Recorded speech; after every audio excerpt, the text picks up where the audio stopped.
तो दोस्तों गलतियां तो हम सबसे होती हैं और हम सबसे कभी ना कभी हमारी जिंदगी में गलती हुई ही होगी। मगर यूएसए की एक कंपनी जिसने $1 बिलियन का फंड उड़ा दिया एक ऐसे सोलर पावर प्लांट में जो कि कभी ऑपरेशनल ढंग से हो ही नहीं पाया। आज हम बताएंगे कि वो सोलर पावर प्लांट कैसे काम करता था और किन गलतियों की वजह से वो ऑपरेशनल नहीं हो पाया। तो दोस्तों जैसे ही मैं आपके सामने एक वर्ड बोलता हूं सोलर एनर्जी, तो आपके दिमाग में आता है सोलर सेल्स या फिर सोलर पैनल्स। इसके अलावा सोलर एनर्जी सुनने के बाद हमारे दिमाग में कुछ भी नहीं आता। मगर दोस्तों एक सोलर एनर्जी की एक और फॉर्म है जिसे हम कहते हैं कंसंट्रेटेड सोलर थर्मल एनर्जी। इसको समझने के लिए आप अगर अपने बचपन में जाएंगे और आपने जो मैग्नीफाइंग ग्लास लेके कभी कागज जलाया हो, तो वो बेसिकली सनलाइट को कंसंट्रेट कर देता है एक छोटे से पोर्शन पे और वहां पे बहुत ज्यादा हीट जनरेट हो जाती है। तो बस इसी का एक बहुत बड़ा वर्जन होता है दोस्तों concentrated solar thermal power plant. तो दोस्तों इस कंपनी ने नवाडा यूएसए के अंदर अपना एक सोलर पावर सिस्टम बनाया जो कि स्टार्ट होने के कुछ ही सालों के बाद बंद करना पड़ा। तो अब हमें यह समझना होगा कि इनका ये जो सोलर पावर प्लांट था, थर्मल पावर प्लांट, ये किस तरीके से काम करता था। तो दोस्तों इन्होंने बीच में एक बहुत बड़ा टॉवर खड़ा करा और इसके चारों तरफ इन्होंने मिरर्स लगाए। अब उन मिरर्स पे जब सनलाइट गिरती थी तो वो मिरर्स मैथमेटिकली एक्यूरेटली उस सनलाइट को फोकस कर देते थे इस बीच के सेंट्रल टॉवर में। तो आप खुद सोचिए कि इतने सारे मिरर्स अगर एक सेंट्रल टॉवर पे फोकस करेंगे तो उस सेंट्रल टॉवर का जो टेम्परेचर होगा वो बहुत ज़्यादा बढ़ जाएगा।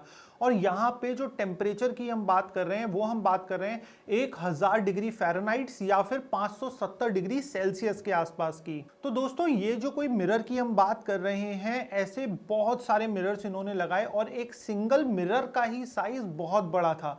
एक सिंगल मिरर बना था दोस्तों 35 छोटे छोटे टुकड़ों से, जिसमें कि एक छोटे टुकड़े की जो लेंथ और ब्रेथ थी वो थी 6 फुट बाय 6 फुट। तो जो एक मोटराइज्ड मिरर इन्होंने बनाया वो टोटल एरिया कवर करता था 1250 स्क्वायर फुट का। तो अगर हम बात करें कि टोटल मिरर्स जो इन्होंने इस पूरे डेजर्ट में लगाए ये कवर करते थे 12 मिलियन स्क्वायर फुट एरिया। तो जब ये इस वाले प्रोजेक्ट को सेटअप कर रहे थे, कैलकुलेशन के हिसाब से इसकी एफिशिएंसी कहीं ना कहीं पहुंचनी चाहिए थी 30 से 40%, और उसी जगह पे हमारे सोलर पैनल्स होते हैं केवल 20% एफिशिएंट। और इस प्लांट का सबसे अच्छी चीज क्या थी दोस्तों, होने को तो ये सोलर से काम करता था बट ये नाइट टाइम में भी, रात के समय में भी एनर्जी सप्लाई कर सकता था। अब आप पूछोगे कि वो कैसे, तो दोस्तों इसका जो सेंट्रल टॉवर था उसके टॉप पोर्शन में मोल्टन सॉल्ट होता था। तो ये क्या करते थे, उस मोल्टन सॉल्ट को निकाल के थर्मल इंसुलेटेड टैंक्स में भर लेते थे और रात के समय में जब वो सॉल्ट जो कि बहुत गर्म है एकदम लावा की तरह, उससे ये लोग पानी गर्म करते थे और उस पानी से स्टीम जनरेट होती थी जिससे कि टरबाइन घूमती थी एंड इलेक्ट्रिसिटी बनती थी। तो ये वाला जो प्लांट था ये आपका दिन और रात दोनों टाइम फंक्शनल रह सकता था। तो अब आप सोच रहे होंगे कि जब इसकी एफिशिएंसी भी 30 से 40% है और प्लांट दिन और रात दोनों टाइम काम कर सकता है, तो ऐसा क्या ही हुआ जिसकी वजह से इस पूरे के पूरे प्रोजेक्ट को ताले लग गए। तो दोस्तों ये प्लांट जो अनसक्सेसफुल हुआ इसके अंदर कोई एक कारण नहीं था बट मल्टीपल कारण थे जिसकी वजह से ये प्लांट अनसक्सेसफुल हुआ। पहली चीज जो आती है दोस्तों, जो मिरर्स थे उनको कॉन्टिन्यूअसली सन की पोजीशनिंग के हिसाब से मूव करना होता था। अब जब इतने बड़े मिरर्स को, जिसका एक टुकड़ा केवल 6 फुट बाय 6 फुट का है और वैसे 35 टुकड़े जितना बड़ा मिरर को अगर आप मूव करोगे तो उसके लिए आपको बहुत पावरफुल मोटर्स चाहिए। एंड जो भी आप देखोगे मूविंग पार्ट होता है उसकी कॉन्टिन्यूअस आपको लुब्रिकेशन करनी होगी, मोटर्स की मेंटेनेंस होगी, तो ऑटोमेटिकली कॉस्ट ऑफ प्रोडक्शन यहाँ पे बढ़ जाता है।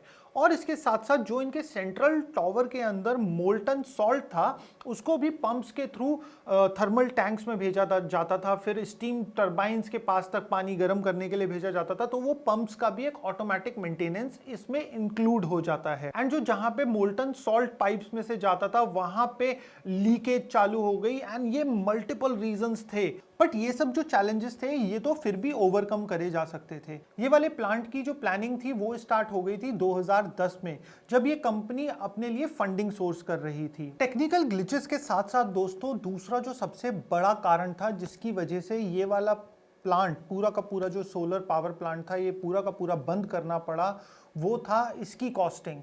अब इस चीज को समझने के लिए हमने जो रिसर्च करी, ये वाले प्लांट की कमीशनिंग यानी कि इसकी प्लानिंग स्टेज स्टार्ट हुई होगी 2010 में, जब ये कंपनी अपने लिए फंडिंग सिक्योर कर रही होगी।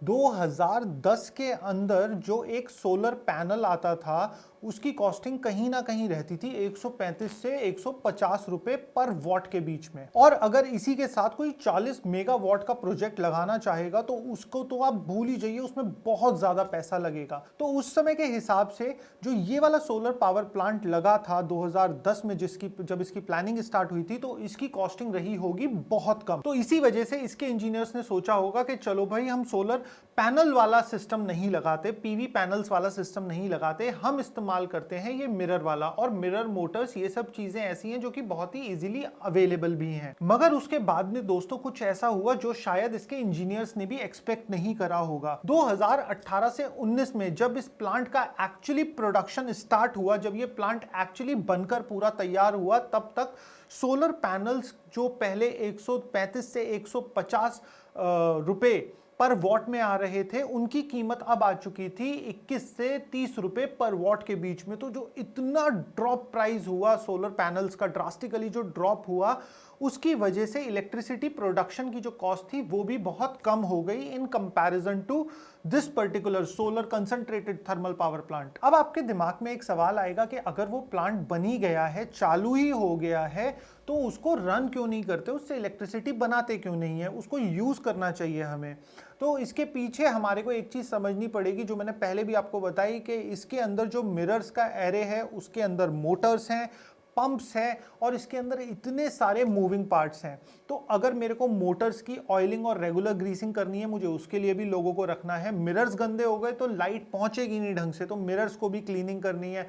उसके साथ साथ पंप की मेंटेनेंस भी देखनी है, और उसके साथ साथ मेरे को उस पूरे के पूरे प्रोजेक्ट की देख रेख के लिए भी लोगों को रखना पड़ेगा। तो इसकी जो कॉस्टिंग बनती है दोस्तों, ये 4 गुना ज्यादा बनती है जितना कि वो प्लांट पैसा कमा सकता है अपनी बनाई हुई बिजली बेच के। तो ऐसे प्लांट को रन करने का क्या फायदा दोस्तों, जो बिजली बना के बेच रहा है उससे 4 गुना ज्यादा उस प्लांट को मेंटेन और रन करने का खर्चा है। इस प्लांट को बनाने में बिलियंस ऑफ डॉलर का खर्चा आया, बट अगर अब इस प्लांट को रन करने के लिए भी जेब से ही पैसा लगाना पड़ेगा, तो ऐसे प्लांट को रन ना ही करना बेटर होगा। मगर आज की डेट में अगर हम एक 40 मेगावाट का सोलर पावर प्लांट लगाते हैं तो उसकी कॉस्टिंग हमें केवल बैठेगी 12 बिलियन यूएस डॉलर्स की।